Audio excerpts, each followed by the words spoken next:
Mireu, avui estem així en el taller d'alfareria de Mili Boix d'Agost. És un mito, és quasi equiparable o més al Tio Pastilla de l'Albufera de València.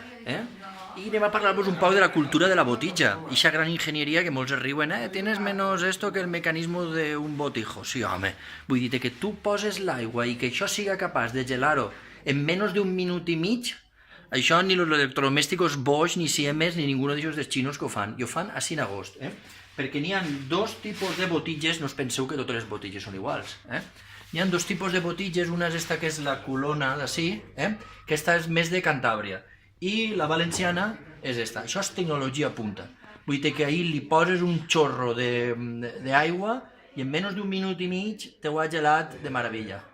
Podeu veure la diferència d'esta que és la culona, que és de Cantàbria, a esta que és la valenciana, que és un poquetiu més alteta i té el cul més redó. Això és cultura de botijó. Vull dir que avui una de les experiències més grans que han fet així ha sigut no sols conèixer el taller d'alfareria, que hi ha també moltíssima gent visitant a Mili Boix, sinó que tots els xiquets han pogut descobrir aquestes peculiaritats de l'alfareria, de les botitges, de com són...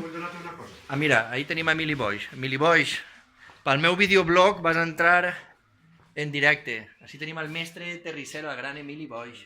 Bon dia, el gran mestre de l'alfareria d'Agost i de més. Per favor, no sigues exagerat. No, ja el coneixereu. Si es porteu bé, vos el presentaré algun dia. I què mos dus per així? Això és prou ràpid. Perfecte. Per el bolígraf. Perfecte, per a posar bolis. Molt bé, doncs pròximament vendrem a fer-li la visita al tio Emili Boix així a Agost i parlar un poc més de l'alfareria, aquesta gran tradició mil·lenària. Adeu. Adeu, que vagi bé.